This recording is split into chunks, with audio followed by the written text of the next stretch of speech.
Oh, ini daftar pasiennya ya? Oke. Ada berapa orang? Ada 3 orang ya, Dok. Mereka udah menunggu di... Oke. Ya, siapa aja? Dipanggil aja ya? Ya, dipanggil aja. Iya, untuk pasien pertama. Siapa pertama? Pasien pertama segera masuk. Pasien pertama segera. Siapa pasien pertamanya? Iya, nanti dulu pasien pertamanya masuk. Karena kita akan masuk ke segmen Tabok Tanya Dokter Boyke.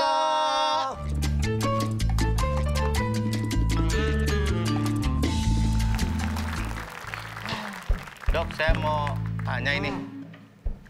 Kira-kira ada duit nggak buat dipinjemin?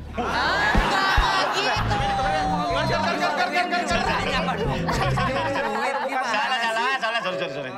Ini ngomongin masalah, tadi kan kita segmen 1 kan joget-joget.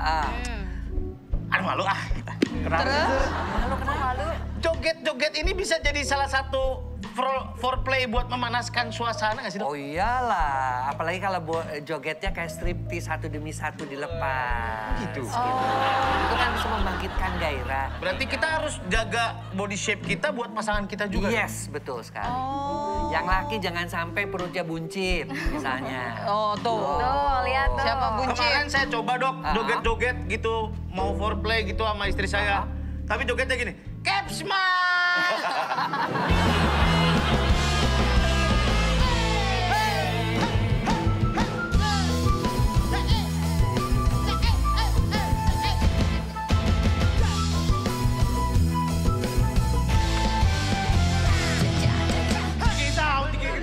Kita di situ panas.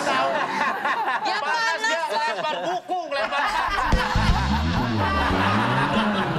Panas lah, Kak. Kita lanjut baca pertanyaan dari sore malam ya, yang ke Dokter Boyke. Nih, ada dari Hanin Dio. Dok, kalau istri saya dalam 5 menit sudah orgasm, apa perlu tambah dilama-lamain lagi durasi berhubungannya? Terima kasih.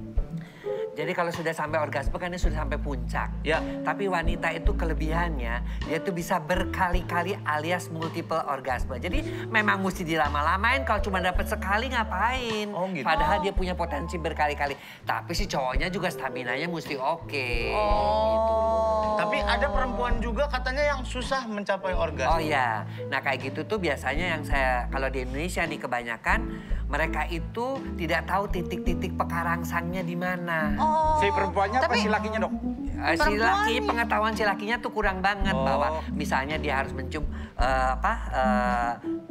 kelopak mata, belakang telinga, cuping telinga, leher, kemudian bibir, turun ke payudara dan sebagainya. Mereka nggak ngelakuin itu. Orang-orang Indonesia tuh kadang-kadang suka pengen main cepet-cepetnya aja gitu, udah kayak ayam kan itu. Kayak ayam.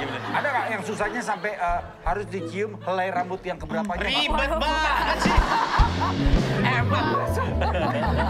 Harus milihin rambutnya tua. Yang mana kemarin? Tapi rambut itu juga termasuk salah satu bagian dielus, diusap, dicium itu juga termasuk salah satu bagian dari titik pekarangsangnya, terutama ubun-ubunnya. Dielus, diusap, dicium. Ya dasar jangan dijampe-jampe terus ditiup aja. Tapi maksud aku dengan seperti itu tuh membantu untuk wanita. Membantu untuk mencapai wanita itu mencapai orgasme. Berarti si wanitanya juga harus mengkomunikasikan dong. Iya. Aku sukanya di sini. Itu biasanya pada waktu sebelum hubungan seks di awal-awal pernikahan pertama tuh udah ngasih tahu kan. Biasanya kalau untuk pasien-pasien pasangan pengantin baru tuh suruh mandi berdua dulu. Iya. Supaya nggak malu karena ada beberapa mau Yang hubungan masih seks malu ya, Dok? perempuannya nutup-nutup malu ngelihat pengantin prianya. Nah makanya disuruh ajarin mandi berdua sambil memilih atau mengetahui titik-titik erogennya mana. Jadi harus sharing dulu ya, Dok, ya? Tapi kan kadang awkward, Dok, kalau misalnya kita ngobrol gitu, kamu sukanya di mana? Aku sukanya di sini, kan awkward ya? Ya enggak lah. Ya enggak lah kalau udah jadi suami istri, kalau belum suami istri ya iyalah. Kan lagi diam-diam aja terus. Tapi sebelum ya, jangan sambil ya. Maksudnya? Kalau sambil kayak anak-anak belum bayaran.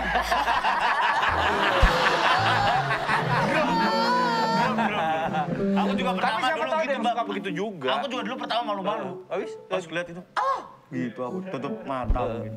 Terus? Tapi tetap kelihatan. Mau tempatnya gini, tempatnya gitu. Pertanyaan selanjutnya. Nih ada lagi dari Dech Nani aja. Nani aja. Saya pernah cek HSG dan hasilnya tuba kanan non paten.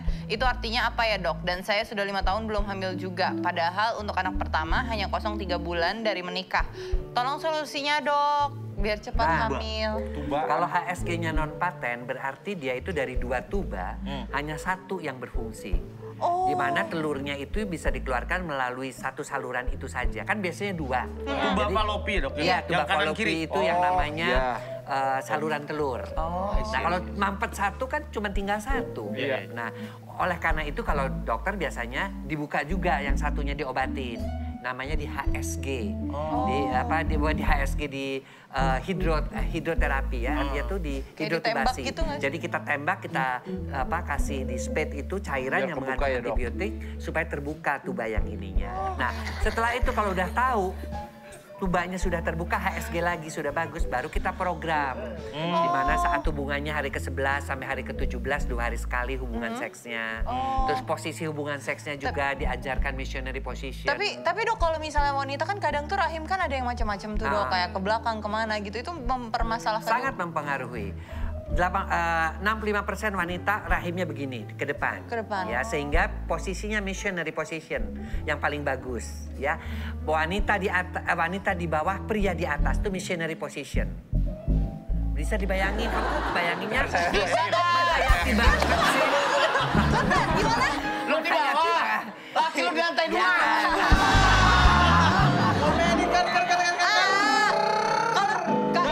Itu kan buat kalau rahimnya di madep depan. Ya, nah, Kalau ada lagi belakang? yang itu namanya antofleksi. Antofleksi. Pada retrofleksi itu begini. Nah, dia hubungan seksnya mesti nungging dari belakang. Karena apa? Dengan posisi begitu, mulut rahimnya akan terendam oleh sperma.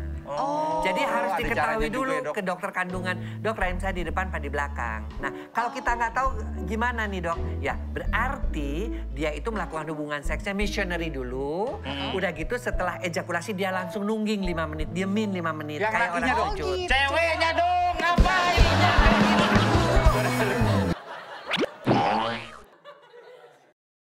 Oke, sekarang kita akan lanjut ke pertanyaan selanjutnya. Maisa, silakan. Oke, pertanyaan dari Mai Firman. Hai malam-malam net, tanya dokter Boyka apa benar kalau emang lagi bawaannya pengen begituan tergantung pikiran. Kalau wanita kan bisa nahan, tapi kalau cowok kadang sulit dari pikiran dok, bagaimana ya? Siapa bilang wanita bisa nahan? Sama-sama doyan lah. Udah deh jangan kau usah ngomong deh. Doyan juga sama, itu cuma pura-pura aja. Kepengen tapi nggak pengen ngungkapin gitu loh. Tiba-tiba aja di bawah.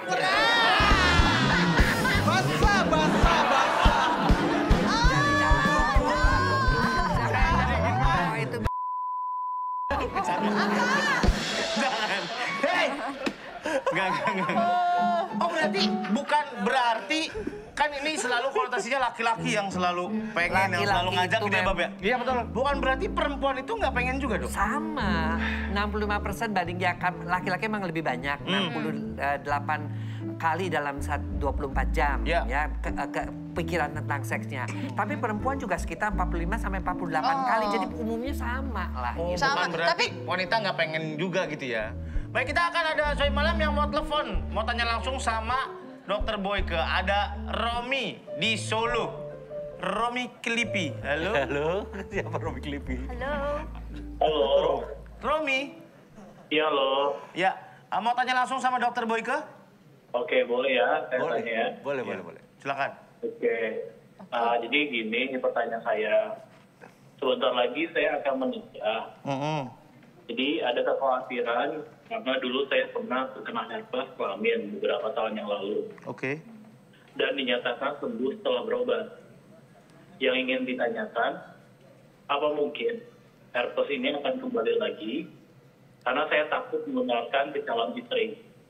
Jadi mohon solusinya bagaimana? Oke. Ya, pertanyaan yang bagus ya. Jadi artinya kalau herpes memang kita baca mau di internet maupun di mana itu sulit sembuh. Ya. Ya, tetapi yang penting adalah jangan IgM. Artinya belum ada kekebalan dari tubuh. Biasanya kalau herpes itu udah kena, kemudian jadi IgG. IgG itu artinya sudah ada kekebalan dari tubuhnya. Tubuh sudah membentuk antibodi. Oke. Nah, yang penting supaya dia tidak IgG-nya kembali menjadi IgM, satu, ya jangan ngulang lagi lah. Ya karena ada juga karena kebiasaan jajan itu ketika sudah menikah pun masih mau juga sehingga kena herpes yang kedua kali. Atau yang kedua daya tahan tubuhnya harus selalu bagus ya orang yang kena herpes ini. Jangan sampai karena daya tahan tubuhnya drop, IgG yang tadinya antibodinya cukup turun, keluar lagi itu herpes. Oh bisa keluar lagi Bisa gitu, keluar Dok? lagi. Oh, Meskipun kalau- dokternya sudah mengatakan sembuh. Sembuh dalam tanda kutip ya. Artinya tuh sembuh sepanjang imunitas tubuhnya baik. Tapi misalnya dia nggak, mungkin dia tidak, misalnya nggak nakal lagi lah dok ya. Ya. Tapi tiba-tiba antibodi turun, itu bisa tumbuh sih? Bisa tumbuh lagi. Dan herpes beberapa mengakibatkan kecacatan pada janin. Oh gitu. Jadi sebaiknya kalau udah ada herpes, istrinya juga diperiksa, suaminya juga diperiksa dan dikasih obat. Ya selama hamil tuh dikasih obat biasanya, sehingga sampai persalinan selesai. Itu nularnya dalam hubungan seksual aja, penetrasi aja atau bisa dari yang lain? 80-85% itu melalui hubungan seksual, tapi 10-15% dari toilet kotor bisa. Ya dari air kotor juga bisa. Sorry itu saya dari bertukar air liur atau... Itu herpes 1 biasanya. Herpes 1. Herpes 1, herpes 2 kadang-kadang bisa kalau dia melakukan oral seks. Oral seks? Ya, Macam-macam ya dok ya? macam-macam. Berbahaya. Oke, Romi udah jelas?